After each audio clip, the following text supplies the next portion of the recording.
Hello, everybody, and welcome to another edition of DFF on Ice.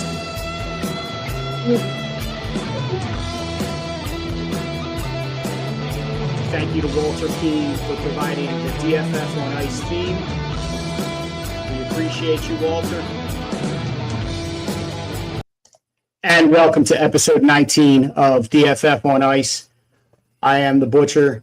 We have Sig and Steve here tonight, and we are going to get into a little bit of, let me pull this down. We are going to get into a little bit of hockey talk, but first, we're going to do something that we started last year. It's a brilliant idea where we encourage the Flyers to shoot the fucking puck. So we are going to take the shot. Take the Shot is brought to you by Cutter and Cannon Spirits, providing team spirit for drunk Flyers fans everywhere. So, bottoms up, boys. Yeah. You want to see him? Take the fucking shot.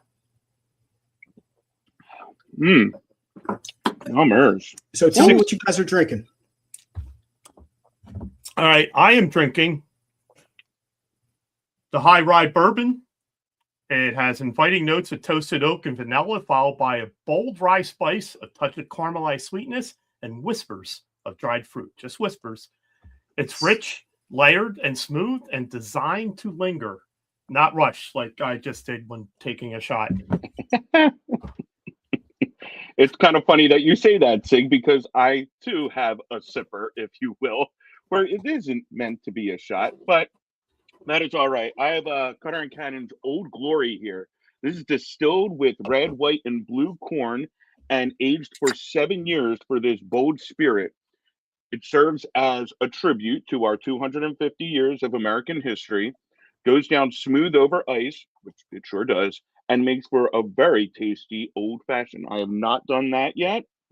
Here's hoping I will do that soon, but it is a wonderful product, and in fact, I am going to pour some over ice right now, so I have a sipper for the show. Because I think fantastic, good. guys. There we go. I have a little fun fact about the Old Glory. Steve said that it was made with red, white, and blue corn. Well, the red corn is known as Butcher's Bloody Corn or Bloody Butcher's Corn, something like that. I should probably have gotten that straight, but I just think that's funny. So, I don't want to know why it's Butcher Bloody. It does not taste like any blood. So. I'll tell you that much. No penny taste. I just think it's fantastic that it's the Bloody Butcher or Butcher's Blood or however it goes. I think it's wonderful. Anyway, it's 63 days to puck drop, but it's never too late or too early to take a damn shot, man. I love that. Bravo. Especially with Cutter and Cannon. Yep. I Absolutely. love that. Bravo, sir. Diane says she loves the Cutter and Cannon artwork, which I have to agree. It's really classic, and it's just a cool logo. It's really neat. Thank you to Cole for helping us out and meeting us this past weekend. Yeah, what a good time that was. All right, so guys, let's get into the hockey talk since this is a hockey podcast. The biggest news I would say in the offseason is the offer sheet, the failed offer sheet, I think we would say. Yeah.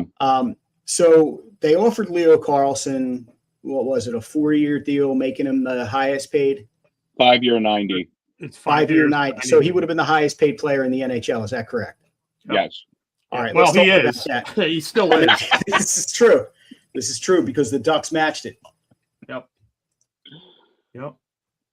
So where does that leave us? Where does that leave the league? Let's talk about that because there were some interesting ripple effects. I mean, honestly, first off, it was like July 9th when the Ducks matched. We had our pod on the 8th, but it seems like months ago when all that happened. But it really wasn't that long ago, just 3 weeks ago. And the biggest thing, it changes the whole salary structure in the NHL. And guys started signing after him, and they weren't anywhere. I thought they were going to be a little bit higher. I guess people are kind of in this feeling out phase right now where they're not trying to break the teams, but they're making more money than they made before. I don't know. But it's probably going to legitimize the offer sheet going forward. There's always a stigma with it. Definitely hamstrings the Ducks. It's probably going to hamstring the Dallas Stars after, having to find some kind of one-year contract with Robertson. Couldn't let him go. You're going to see more teams trying to lock up their players before the UFA status hits. Gautier's we'll talk about him a little bit later probably, but his contract will be interesting. He wasn't eligible for an offer sheet, and I think he probably wants Carlsson money or close to it. Ducks don't have it, and Verbeek can probably play hardball with him.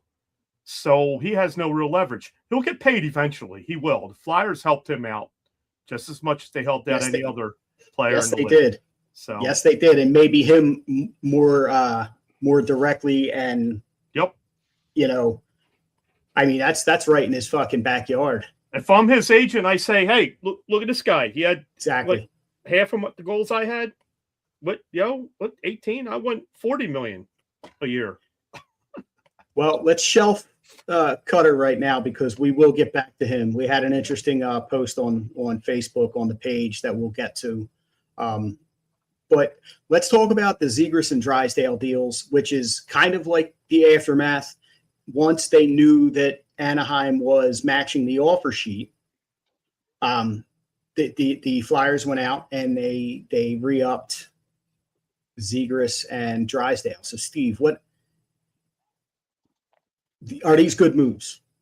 Yeah, I'm very happy with both of these contracts. A lot of people said that they wanted, longer, kind of like how Forrester was and stuff. And you know what? I think 4 years, I think this is perfect. I think this is perfect for both of them. And you still was able to keep Zegras under 10. I know it's like 9.12 or something like that. And then you were able to get Drysdale being in like the 6.5 range for 4 years. These guys are going to be contributors. They're very good. They both wanted to be here. And I think that has a lot to go with the culture that Tocchet has started, that these guys wanted to be here.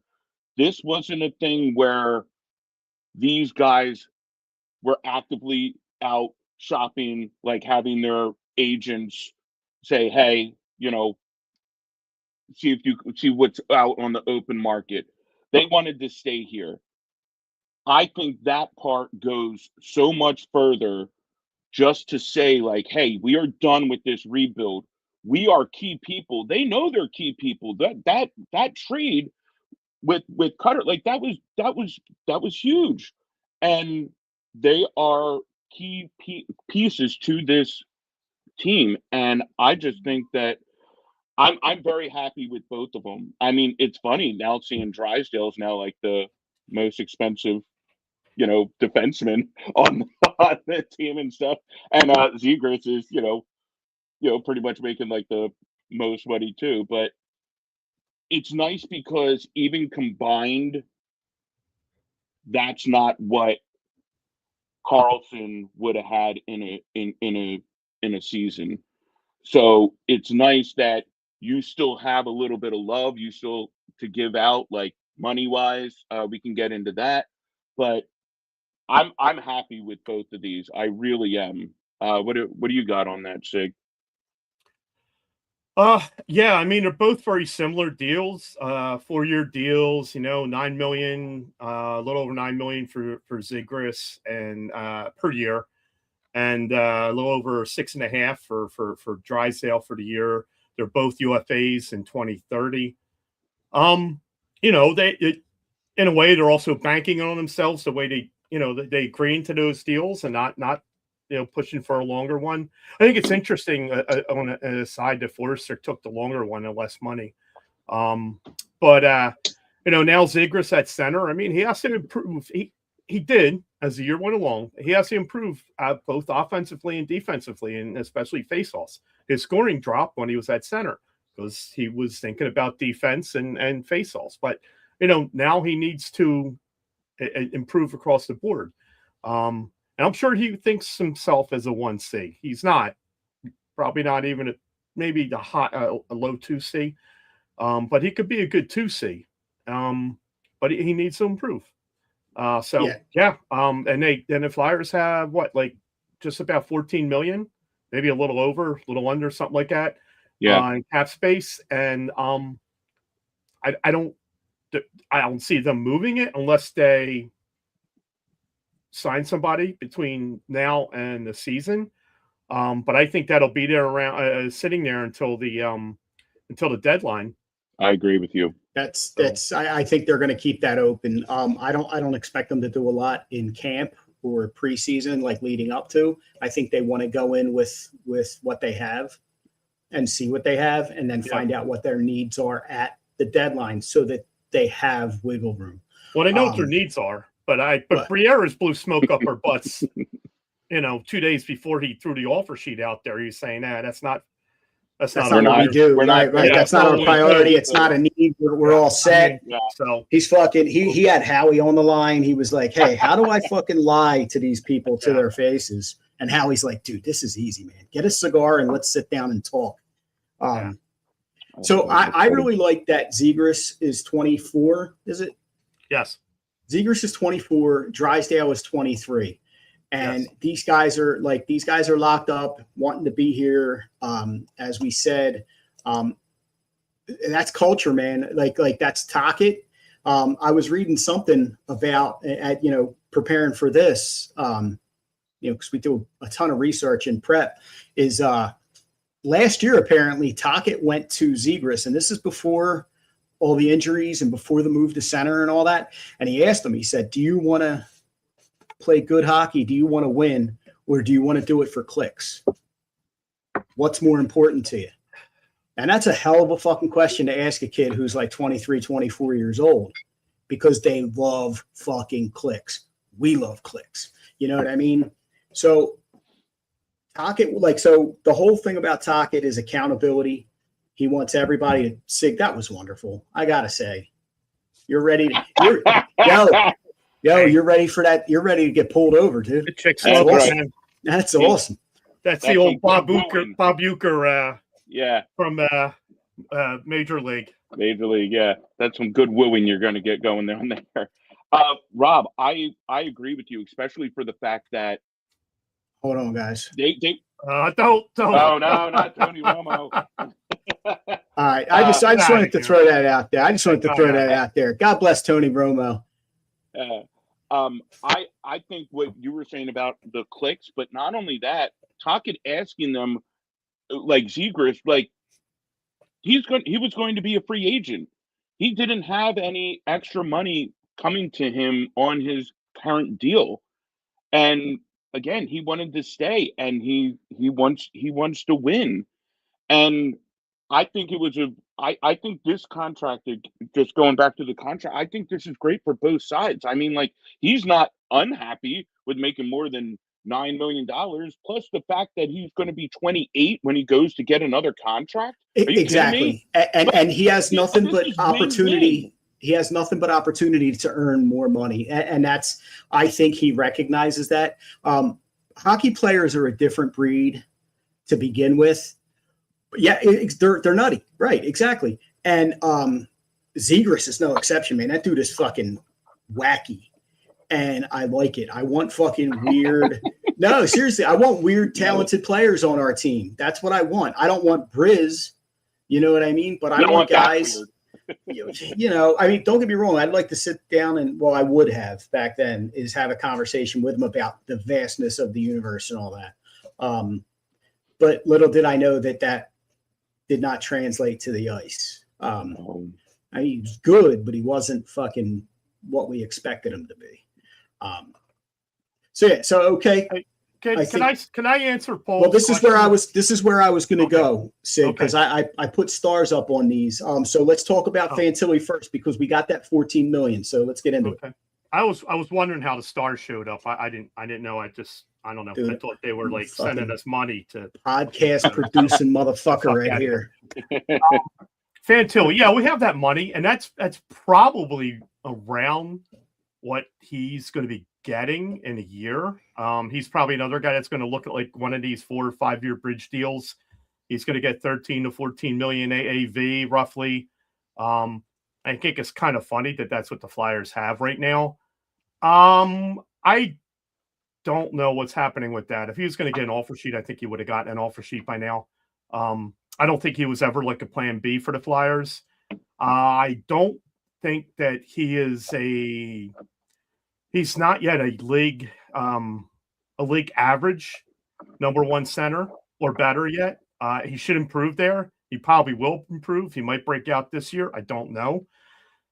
Defensively, he's not that good yet. He's only 21. So it's funny. He went 3rd in that, which was an excellent draft, the 23 draft. Bedard went number 1. Excellent. Carlsson went number 2. Fantilli went 3. And a few picks later, Michkov went. That's right. So there's some other guys in there also, not just them. I mean, I just pulled them out because they're topical right now. But that's a hell of a draft. That was a good draft. You're right. That's why these teams go for like they want the top 10 picks. You know, that changes your whole. Look at the Blackhawks. They got Bedard and this Swedish guy, Frondon or whatever his name is. But yeah, I mean, Frondon, yeah. And Celebrini and Misa now with the Sharks. I mean, that's a hell of a 1-2 punch in center.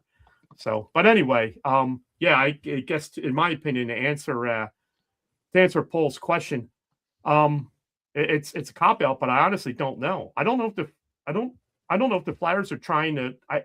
It'd be easier to make him an offer sheet, but I think Columbus would match it. And I think it would cost us too much to trade for him. Or they may feel it would cost too much. So I'm just confused with why Columbus hasn't done this yet. Like it seems odd to me, especially when you had the Flyers go after Leo, and that shook the whole NHL. Like, for crying out loud, during that week, do you not think, hey, maybe we should sit down with your agent because this shit could legitimately happen to us? Like, I'm questioning, like, why have they not? You said he's 21 years old. They're paying pick in the draft. Well, they had limited money, and they had 2 other guys that were up for arbitration. With Greaves and I forget the other clown. Was it Mers? Yeah, it's still odd to me that nothing. They're also trying to trade. The rumors are out there that they're looking to trade Marchenko, and the Canadians are interested. So I don't know. Maybe they want to give him more money to stay, and I don't know. I don't know the answer to that either. But I think that they are trying to get their ducks in order for that. Yeah, they're paying a couple 30-plus-year-olds 6 and 5.5. So that probably also has something to do with it. They got some money tied up. I like you. I like you guys. Do you like me?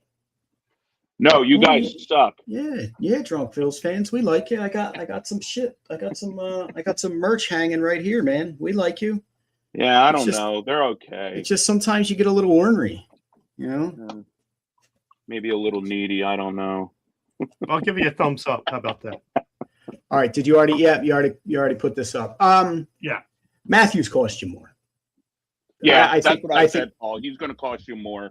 I think we're out of the Matthews market. I know I said that a couple podcasts back that I would love to have him, but that's just going to be way too damn much. But yeah.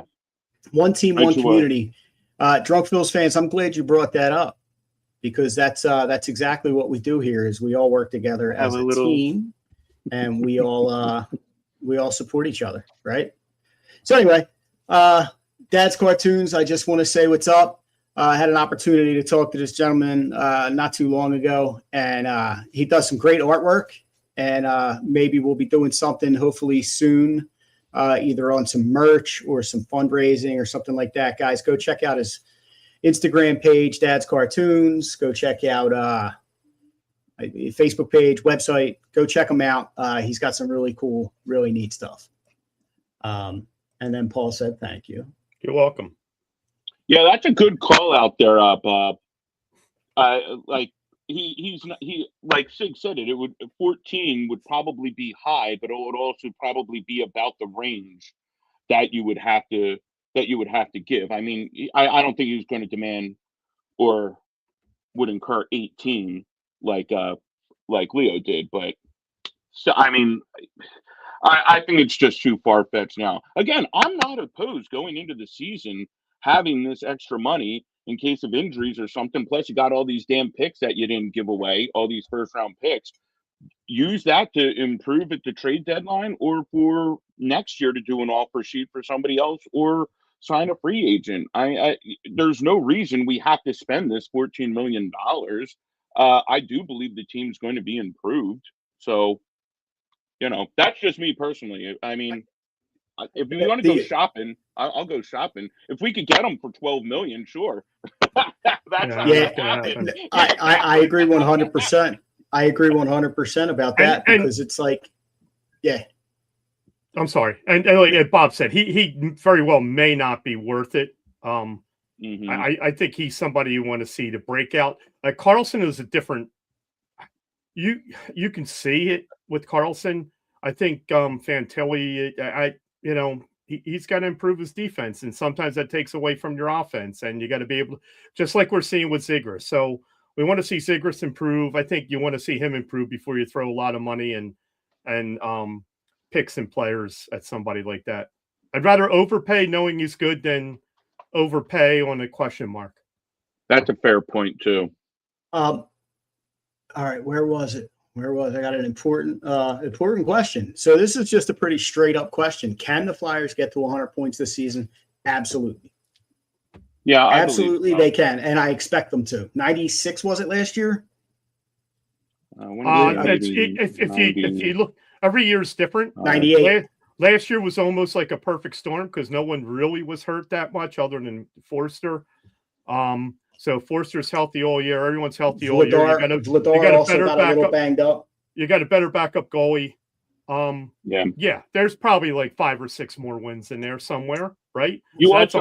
That's 100 points. Yeah. But there's teams in the Metropolitan and the East that have gotten better. Yeah. Yes, but true. I do not expect the Flyers to have as many like overtime. Like they were like the king of overtime last year. Yeah. They might be primed, but they also might be primed to be knocked down a notch. Well, that's if they're tying a lot, that means those games are. That's the coach that needs to. That's the coach that needs to keep their feet on the ground. But still, I think for the Stars. So Jake said they need to. So they need to win.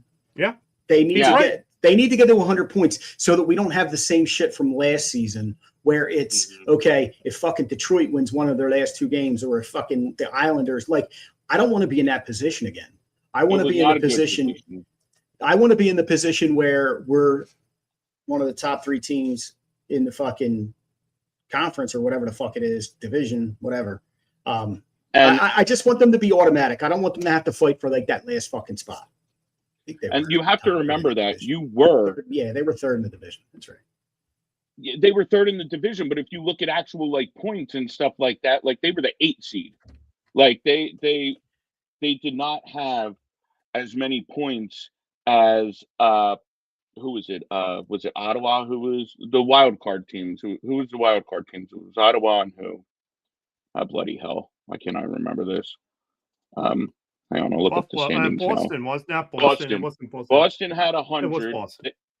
Boston had 100. They were the first wild card. Senators had 99. They were the second wild card. The Flyers and Penguins both had 98 points. So, you need to have 100 points nowadays to get into the dance because you're getting a point for anytime you go to overtime or a shootout, and you could lose those damn games and you're still getting a point. You have to have 100. I mean, if you get 100, you're 2 points better than last year. But frankly, I think we're all expecting them to be better than 2 points than they were last year. Obviously, injuries have a lot to do with things, but like if you're able to stay healthy, there's no reason they can't get 100 or over 100 points. Healthy-ish, and I think we would have to take a look, but they lost a little bit of depth. But I think they have enough in the fucking tank in case somebody does get hurt. Now it all depends on position. But last year they were able to bring up. I mean, Martone's season ended, and they were able to bring him up. Yeah, you know what I mean. They were able to get him right on the ice. Barkey, when he came up, he was ready to play. Fucking bump. Scored in his first game. So, I mean, there's Bonk. Like, all these guys were ready when called upon. We didn't really have anybody that they brought up. At least the newest, the newer guys, the brand new guys. You know, there were some of the guys that kind of went up and down throughout the season. So I think they do have depth. Bob says, realistically, I'm thinking 89 to 94. That would be a step back. You got to be higher than that. Yeah, and that's really what it was. I mean, I was doing that all the last like week and a half of the season. I was saying, like, because of how the Flyers were, like, even though the Flyers were winning, they needed help. Columbus and the Capitals and the Islanders all just fell off. They all fell off. We got in because of their failures, in all honesty, because we had so much to catch up on. And that's why I was scoreboard watching like mad, because I'm like, we can't do this on our own. If those teams continued to win, we would not have made the playoffs. You would not have gone to the second round or anything like that. The Flyers were able to continue to keep their winning ways, and they capitalized on teams that were faltering, that were in front of them. And that's really what it came down to. Is that a bottle opener, Sig? No, that's. Oh, it's a shot glass. Sorry. Well, it's a pint glass. Oh, a pint glass? Here, I'll pint glass you. I'll have a beer after I'm done. So we have a comment here. I can't here be drinking this all night. From DPF. I feel like there should be a DFF shared STH plan. Is that a shut the hell up, or what is STH, Chris? Yeah, I don't know what that is. I got myself checked. I thought I was good. Right. All right. So, guys, we are going to move on to there were a couple posts on Facebook recently that I want to talk about. And Sig, you had kind of brought this up. Jake posted these. And the first one that we're going to talk about is from yesterday morning, where he asked, could you ignore your personal feelings about Cutter if he signed here today? So let's get your thoughts first, guys, before we get into some of the comments.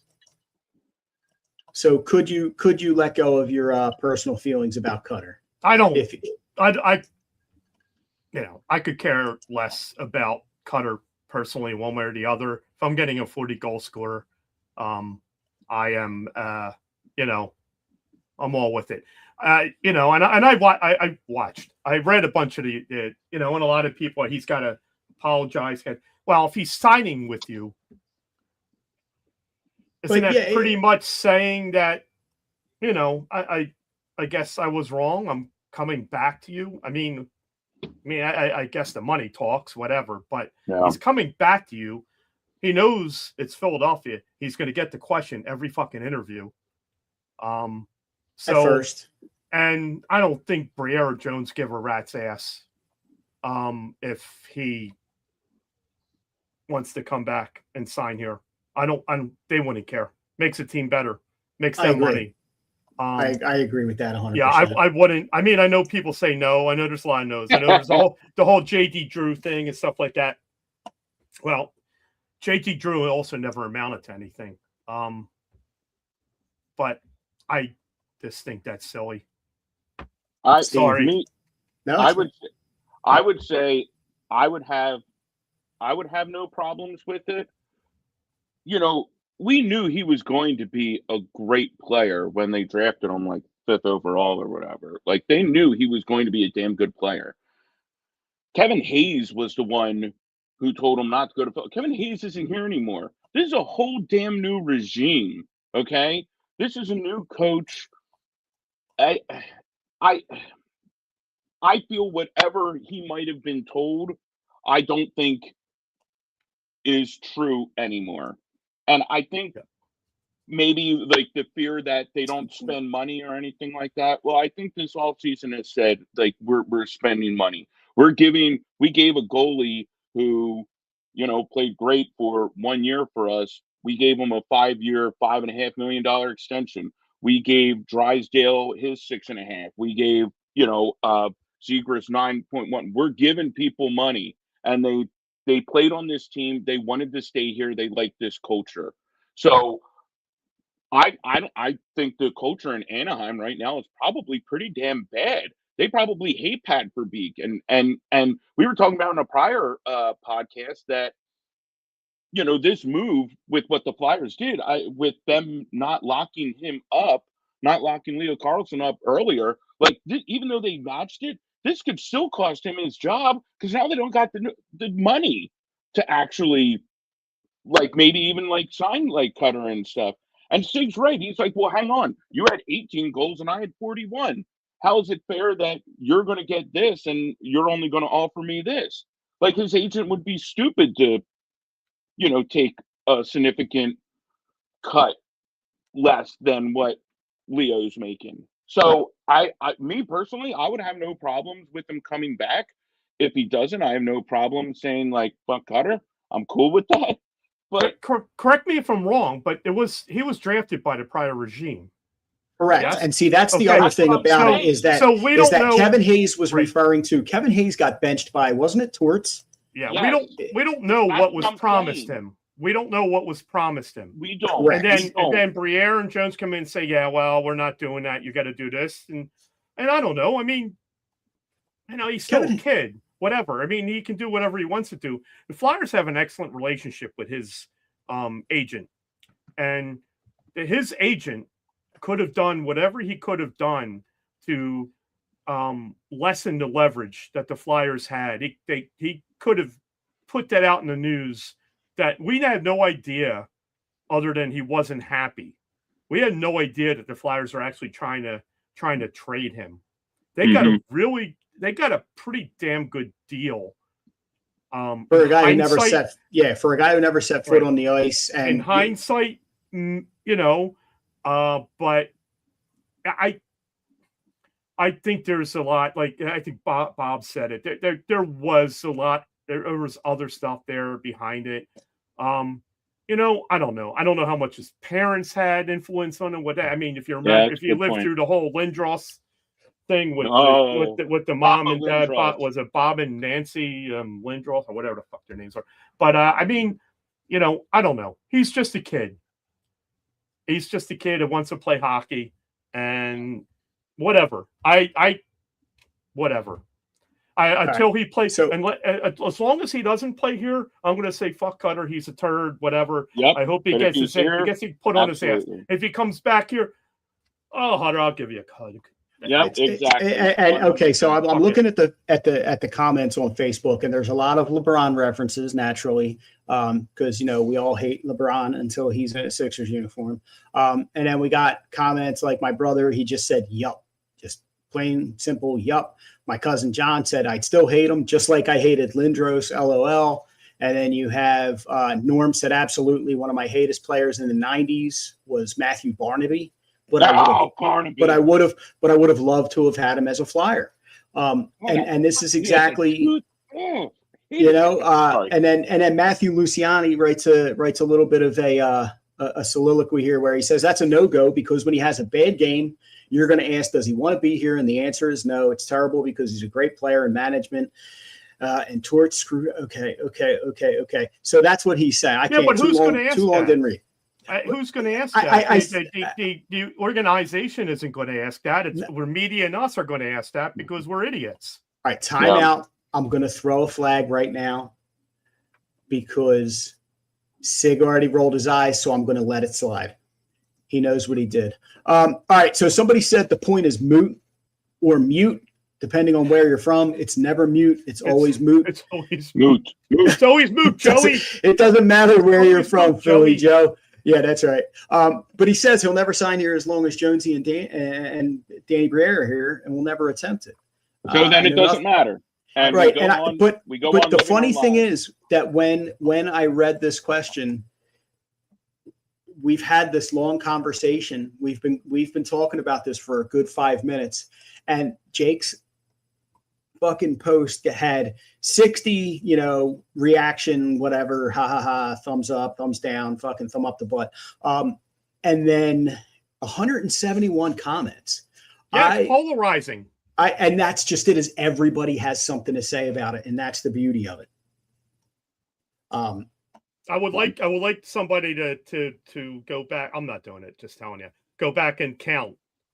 Yeah, yays and nays. But that sounds like a Steve problem. Go on ChatGPT and see if they can do that. Exactly. All right. And then the other post was from 2 days ago, and it was, he qualifies it by saying, "I'm not a guy that believes going to live games makes you more of a fan. You can be a fan from anywhere." This thing got 225 thumb up, thumb down, thumb sideways, up the butt, whatever. So again, another post that a lot of people, for various reasons, decide like they wanted to get involved with. Yeah, I don't know why. To me, it's no. I mean, people can't afford to go to games this day and age, for one thing. Distance. I mean, I don't understand why some people are so, got upset that they had to say why they can't go to games or don't go to games or agree with it. I agree with that wholeheartedly. I don't. Yeah. I've never heard anyone say that people who don't go to games aren't true fans, because Charlie Campbell's comment was family of four is like a $1,300 night between tickets, gas. Why I don't go to hockey games, parking, drinks, food. He said, even if you have the money, it makes you consider other things that you may do with that money. That's and then MJ Kinsley right after that says some of us fans are just poor. See, that's the point. It costs too much now just to friggin' watch it on TV. Yo, thank you. Because you have to have fucking 25 goddamn subscriptions. TNT, ESPN, all of those things. I do not.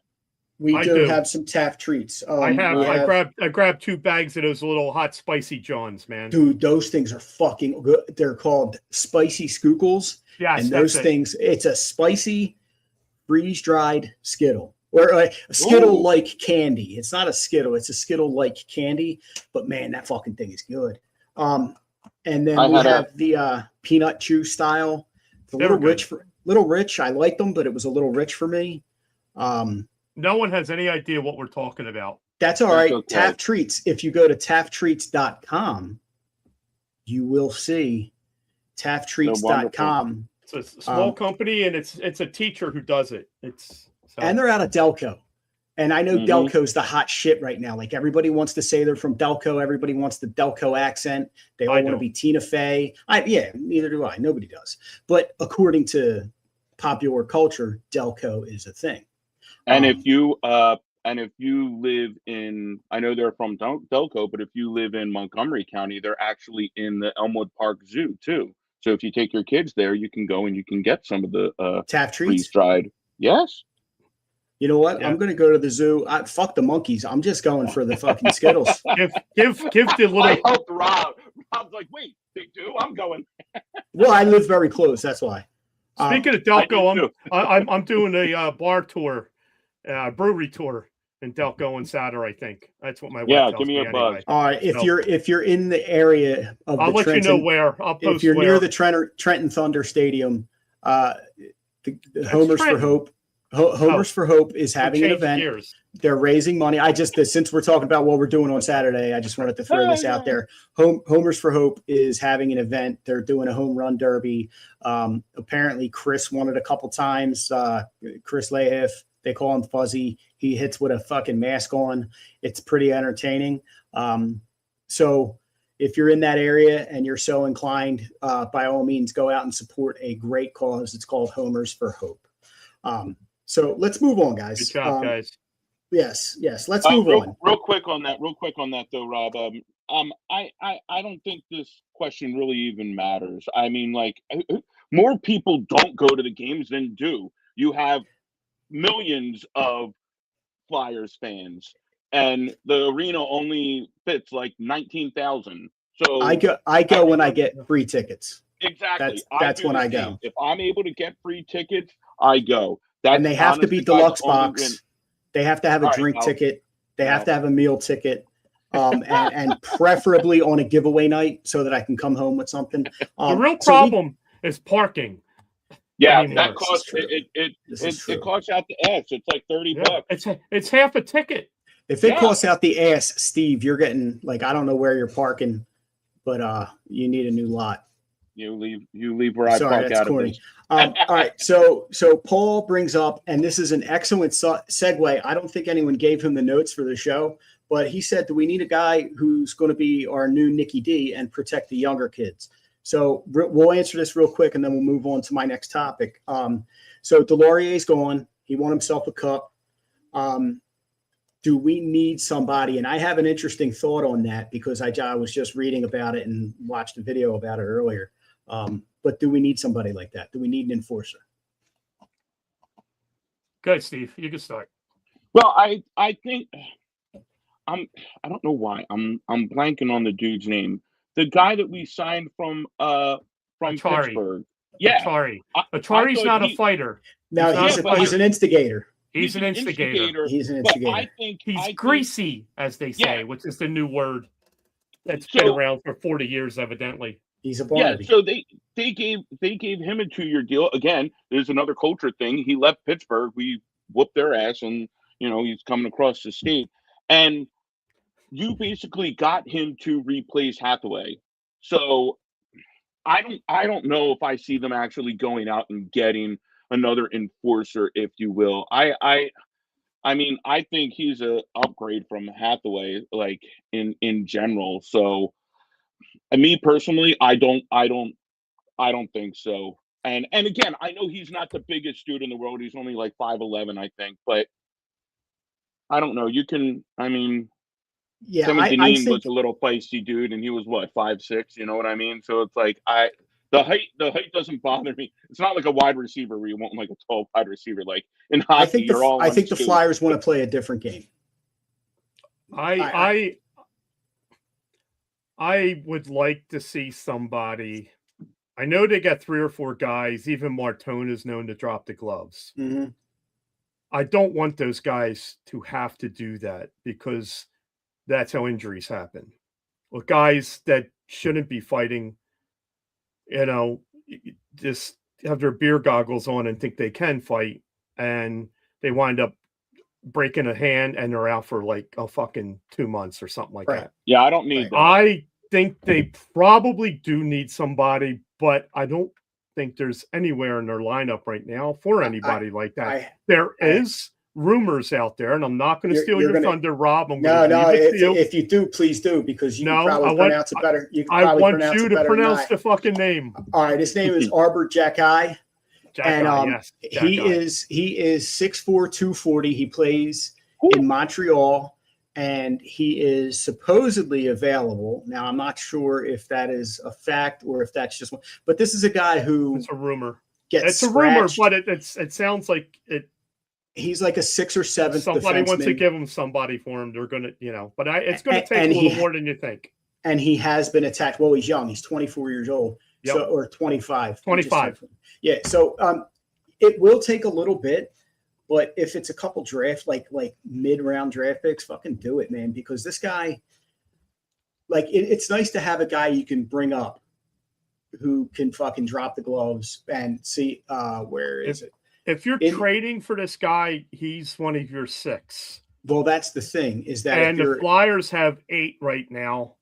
I could see 2. I know which 2 are well, in my opinion, 2 are going to get bumped, but I don't see him as one of the 6.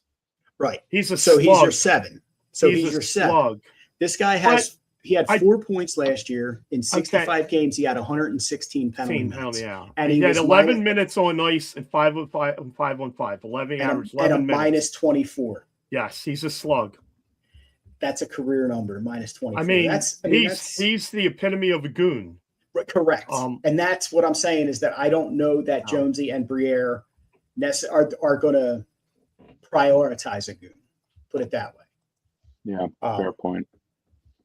It's Chekai. It's pronounced. His first name is Arbor, A-R-B-E-R. Jackeye. It's Jackeye. And Jackeye, and it's Xhekaj. So and that's how somebody fought him on the Flyers last year, and I think that maybe it was Nick, and I think he stunned him. The guy just stopped mid-fight before he went back at throwing punches again. But yeah, he's a big dude. Right. All right. So guys, I wanted to talk about former Flyers having success. We recently had a guy. We had Nick Delorier. We already mentioned him. He went and won himself a Stanley Cup, which was good for him. And if I can find it, I wanted to talk about what he did with the cup. It's fucking, my computer's too slow. I can go ahead. Yeah. So what he did is he took it to fucking, he took it to Wildwood. And I think that's fucking awesome. I think that's just because Wildwood is one of those places that I went to as a kid with the boardwalk and the bright lights and the fucking sensory overload. Hard to believe. And so fucking I just think that it was really cool. And you know, this guy went and he went and fucking won a cup with the Canes, who beat us, eliminated us from the fucking playoffs, and Rod Brindamore won, and Shane Gostisbehere fucking won. So I mean, I'm totally all about fuck the Hurricanes, but this guy also fucking signed his 2-year extension during the championship parade. If that's not fucking cool, I don't know what is. I love that. Yeah. So I'm happy for Delorier. I suppose I'm happy for guys like Gostisbehere and Brindamore. However, you know, there's sometimes when former Flyers have success, I do not like it. Did he ever say why he brought it back to Wildwood? Is that the only vacation he could afford with his family? Damn. Dude. I no, I'm just curious. I mean, it's nice that he brought it back to this area. And I think that is kind of like in homage to his former team, because the Flyers gave him the choice. Did he want to go somewhere with a chance to win and play a playoff game, which, you know, I don't even know if he actually played any playoff games, to tell you the truth. But Chris said he played 6 minutes. 6. But that's pretty nice, man. So, I mean, it's I'm just curious as to why Wildwood, you know, they had the rides for his kids and alcohol. I mean, I don't know. Probably where he went on vacation and shit like that. Yeah. He might have a house down there. Okay. Yeah, and maybe that's true. He might have a short house. Yeah. But I do find that to be pretty cool. Were there any other Flyers who either had success that you couldn't stand when they left here, or vice versa, someone you wanted to have success and they did not? Not anybody I cared about. I mean, I didn't care. They went on. They had success somewhere. I can't. As far as a player goes, you mean? Yeah, anybody. Torts. Were you glad that Torts was in the final? I hate. You know what? I had success last year. I don't hate the guy. I don't hate either guy. But it annoyed me that both Tocchet and Recchi won cups in Pittsburgh. Oh yeah, no, that's true. That annoyed me. I don't hate either one of them though. I like both of them. But I mean, there's been Flyers that have gone on and not as a player. I mean, Holmgren and Hextall and Berube. Yeah, they've all gone on to degrees of success, come back and not had as much success. So here's an old guy. When you threw that at me, I kind of had to go back and think about who I might. I knew somebody became like a corporate, not CEO, but but Don Selesky, Don the bird, I remember Selesky. So I have a funny story about his name too. But anyway, yeah, he went on to be like a vice president of director of national sales or vice president of sales for Amtrak, which is kind of interesting. Really? So it's quite a career fucking quick 360. Yeah, real quick story. So back growing up, there's a lot of after hours clubs in the Philly area. Everybody knew one. So you had to go in and you had to kind of register and you got an ID card. First of all, you had to be 21, but they wanted you to admit to being 21 when you paid for your card, which was cash. And none of us gave real names.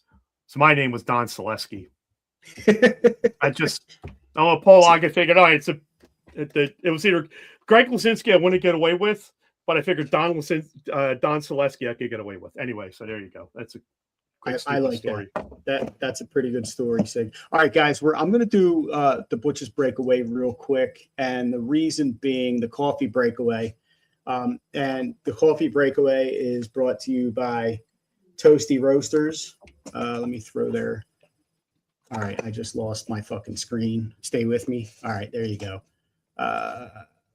Sorry about that. ToastyRoasters.com. So tonight I am drinking what is called the Mirkwood roast. It's a dark roast. Not gonna go into all the gory details about the notes and all that as we were talking, Sig. But it's a delicious coffee. ToastyRoasters.com. You can find them on Facebook and Instagram. By all means, support our guys. Absolutely. Cheers. All right. So, Sig, you're going to enjoy this. Steve, you may appreciate this. I received today via FedEx a special delivery, and it is from Tops. Uh-oh. Yes, it is from Tops. I get them every day, by the way, and my wife hates me for it. But she still gets more Amazon packages. So. But this this isn't about that. This is a yes, it is. This is a Tops Now, Sig. Okay. This was a Tops Now that I ordered. Remember when the Phillies were? It's a baseball card, so I apologize for the diversion from the hockey talk. But this was, I ordered this because this was one of the guys that we thought we were going to get. What's his name? Kaz Akamoto. He is the third baseman. He's now with the Toronto Blue Jays. All right. And you need another hand? I do. I'm going. I know. I'm going.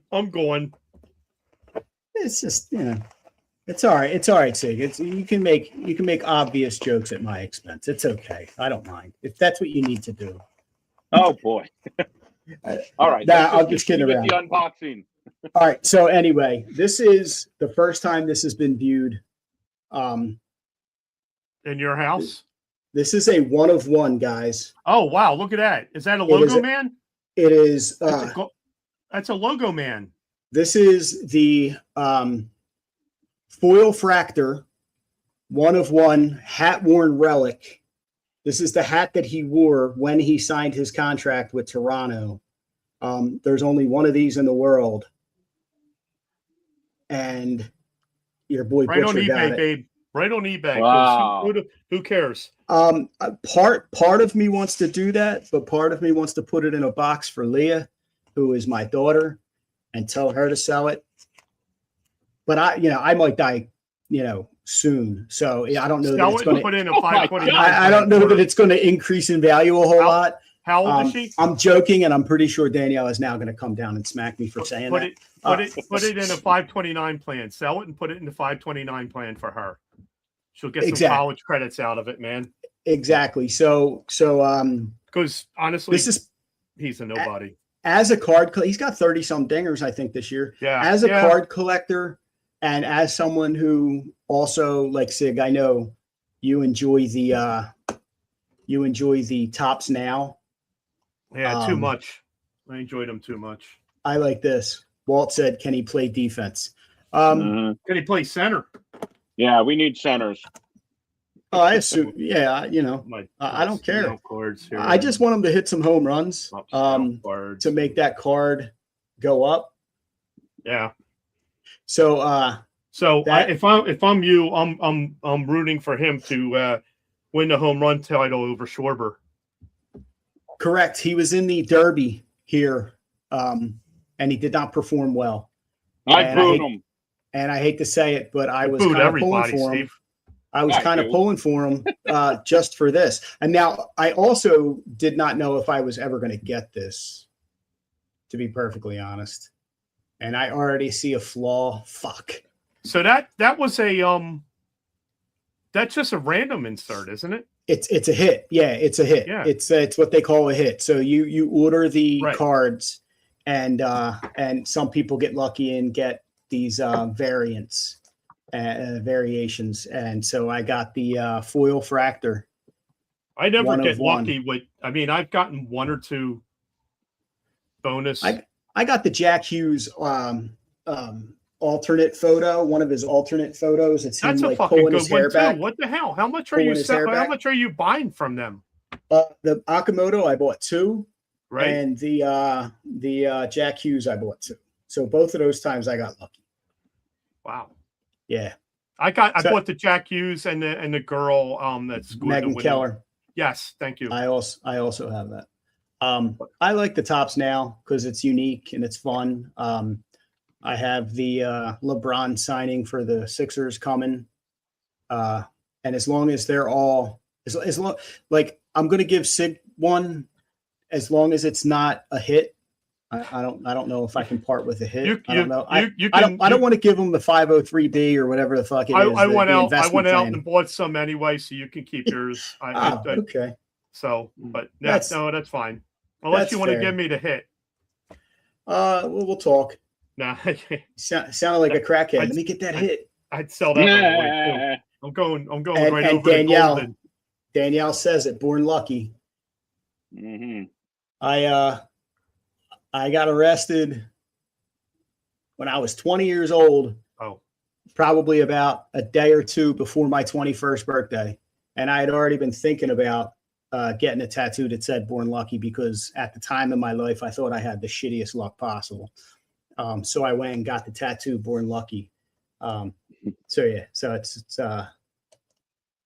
well, I'm happy that your luck has changed. Fucking right. I mean, look, Alex is mad because now you're going to be sending money. But if you need any more proof, your fault. If you need any more proof that my luck changed, there she is. Yeah. So, yeah. I'm not just being corny. That's my hit. Yeah. Nice. There's a football term for that. I'll kick in your coverage, man. You're fucking right. So anyway, that was Butcher's Coffee Breakaway. Thank you for enjoying it with me. Guys, we still have some time. I mean, we got about 2 minutes until an hour. We usually go over. And what we were going to talk about next was the schedule. Steve, you wanted to kind of get into the schedule and some special games or some games that stand out? If you wanted, we can skip that. We can just go to the Michkov thing. I'll tell you what I tell Danielle when I go to tell her things and she says, no, it's okay. I'll just go fuck myself.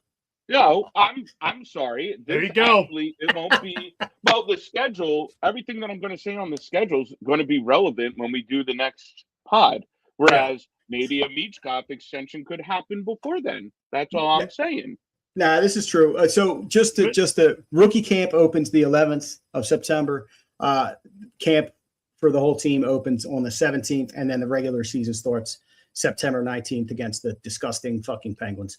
So yeah, Michkov apparently did not take a vacation this summer, was what I was reading. I'm dead serious. Like he no, you're right. He didn't.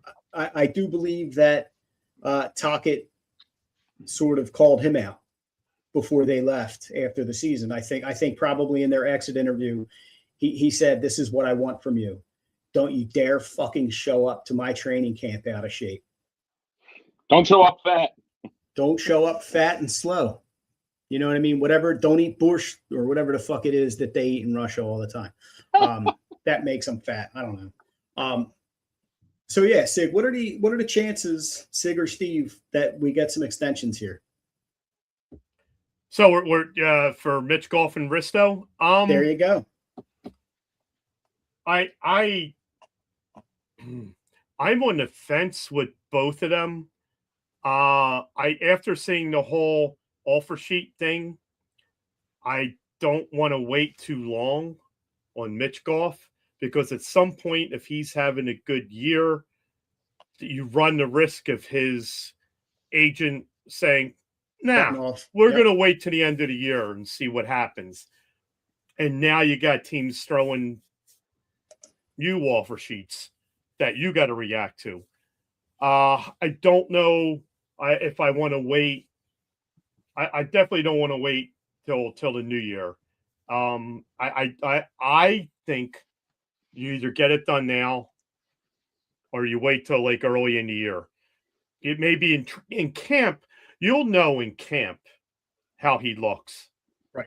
If he's got the extra step, if he's driving his legs, I think he's going to have the defensive issues no matter what until he matures. But the offensively, he wasn't doing a lot of things that he could have been doing. I don't want to wait too long with that, because I think you're going to be sorry. Risto, I don't really want him on the team the following season. Following year. Yeah. He's under contract this year. So we're talking an extension after this year for both guys, obviously. He played well last season. He especially played well after the Olympics, and he played just as well, if not better, during the playoffs. Briere still thinks teams are going to willing to give him a number one for it, whatever. I would trade him if somebody's going to give you that. I would trade him because you do have a little bit of a glut in D, and you are probably going to make a big splash at a offensive defenseman at some point. Yeah. So I would trade him for a pick, or I would put him in a package for something else. My question is, does signing him, and let's just say it's a fairly friendly contract, 2 years, 3 years, does that make him more enticing to another team? If he's under contract, absolutely. If they can get him on a team friendly, controlled for 2 years beyond this, he would have to be in on that. Obviously, it would have to be the plan. Look, we're going to extend you with the intention of trading you. He may have some say in where he goes if that's the case, and he may want to go to a contender. And if he goes to a contender, the problem is that pick's not going to be as good. If they're getting a pick, now they could get a pick and a player. So, yeah, that's kind of the issue. If they can trade him to a fucking bottom 10 team, well, that's not going to happen. It's going to be somebody that needs a right. That's what I'm saying. Right-handed defenseman. Yeah, he's going to want to go somewhere where he's going to be competing for a cup, or at least I would playoffs. For me, with Ristolainen, I wouldn't worry about signing him. He's under contract for this year. I'll argue the fact that somebody might just want a rental at the trade deadline. So I personally would not re-sign him. Michkov, definitely I would.